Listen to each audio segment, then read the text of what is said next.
Hello student, আমি Animesh sir. আমার channel Animesh sir competitive exam গুরু। আজকে একটা গুরুত্বপূর্ণ বিষয় নিয়ে আলোচনা করব। আজকে রাষ্ট্রীয় একতা দিবস, ন্যাশনাল ইউনিটি ডে। কেন এই দিনটি আমরা বিশেষ গুরুত্বের সঙ্গে আলোচনা করছি বা পালন করছি? কারণ আজকে সর্দার বল্লভভাই প্যাটেলের জন্মদিন। সর্দার বল্লভভাই প্যাটেল জন্মগ্রহণ করেছিলেন 31শে অক্টোবর 1875 খ্রিস্টাব্দে, 1875। এবছরে তার 150 বছর পূর্ণ হবে এবং এমন একজন রাষ্ট্রনায়ক যিনি সারা ভারতবর্ষকে একতার জন্য, ইউনিটির জন্য এক বিশাল ভূমিকা পালন করেছিলেন। কি করেছিলেন তিনি, এবং আজকের দিবসটি কেন গুরুত্বপূর্ণ এবং আমাদের পরীক্ষায় কি ধরনের কোশ্চেন এখান থেকে আসতে পারে, আগে ভালো করে সেটা দেখে নাও। এটা কিন্তু সাধারণ মানুষের ক্ষেত্রে জানার খুব প্রয়োজন রয়েছে। কিন্তু আমরা জওহরলাল নেহেরু, আমাদের প্রথম প্রধানমন্ত্রীর কথা সবাই জানি, কিন্তু বল্লভভাই প্যাটেলকে আমাদের কিন্তু ভুলে গেলে চলবে না। তিনি তিনি আমাদের সারা ভারতবর্ষকে এক করার ক্ষেত্রে গুরুত্বপূর্ণ ভূমিকা পালন করেছিলেন। তো তোমরা বলতে পারো, বা যারা সাধারণ মানুষ যারা দেখছেন, তারা মনে হতে পারে যে তিনি কি করেছিলেন। আমার তো 47 সালে দেশ স্বাধীন হয়ে যায়।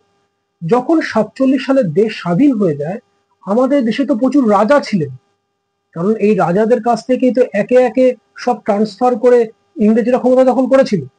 কিন্তু বহু রাজা তখনও থেকে যায়।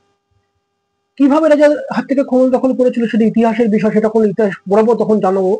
কিন্তু এখানে জানতে হবে, তখনো পর্যন্ত বহু রাজা ছিলেন, ইংরেজদের আওতায় ছিলেন, কিন্তু তারা স্বাধীনভাবে রাজত্ব করতেন, কিন্তু তারা controlled by the British government.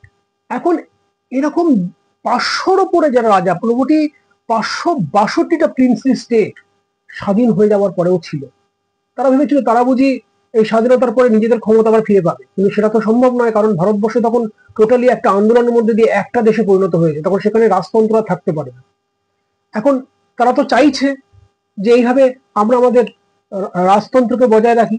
তখন ভারত সরকার বলল যে এই রাজতন্ত্র কিন্তু এইভাবে রাখা যাবে না, ভারত সরকারের কাছে আত্মসমর্পণ করতে হবে এবং আমাদের এক হতে হবে, আমরা ইন্ডিয়ান, আমরা ইন্ডিয়া। এবং এই যে ইউনিটি তিনি গ্রহণ করেছিলেন, এই আদর্শের কথা তিনি গ্রহণ করেছিলেন।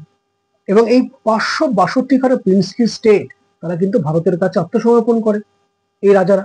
এবং তাতে বড় ভূমিকা পালন করেছিল এই বল্লভভাই প্যাটেল। বল্লভভাই প্যাটেলের ভূমিকা কিন্তু তখন থেকে নয়, যখন খেদা সত্যাগ্রহ হয় এই ট্যাক্স বৃদ্ধির জন্য, তার গান্ধীজি আন্দোলন শুরু করলেন। এর দ্বারা অনুপ্রাণিত হয়ে 1928 খ্রিস্টাব্দে, 1928 খেদা সত্যাগ্রহ ছিল 1918 খ্রিস্টাব্দে, আর বরদৌলি সত্যাগ্রহ ছিল 1928 খ্রিস্টাব্দে। 1918 খ্রিস্টাব্দে যখন গান্ধীজি খেদা সত্যাগ্রহ করেন ব্রিটিশদের ট্যাক্স বৃদ্ধির প্রতিবাদে, সেইভাবেই আন্দোলন যখন সফল হয়, তখন বরদৌলিতে, গুজরাটের বরদৌলিতে ইংরেজরা 22% ট্যাক্স বৃদ্ধির কথা বলে। দেশে দুর্ভিক্ষ, মানুষের হাতে টাকা নেই, হ্যাঁ, কি করে ট্যাক্স দেবে? তখন এই সত্যাগ্রহকে এগিয়ে নিয়ে গেছিল সর্দার বল্লভভাই প্যাটেল, এবং তিনি সাকসেসফুল। পরবর্তীকালে তিনি কি হন? তিনি ভারতের ফার্স্ট ডেপুটি প্রাইম মিনিস্টার এবং হোম মিনিস্টার ছিলেন। আমরা ফার্স্ট প্রাইম মিনিস্টারের নাম জানি জওহরলাল নেহেরু, কিন্তু ফার্স্ট ডেপুটি প্রাইম মিনিস্টার কে? সর্দার বল্লভভাই প্যাটেল। তাকে কিন্তু বিসমার্ক অফ ইন্ডিয়াও বলা হয়, আবার আয়রন ম্যান অফ ইন্ডিয়াও বলা হয়।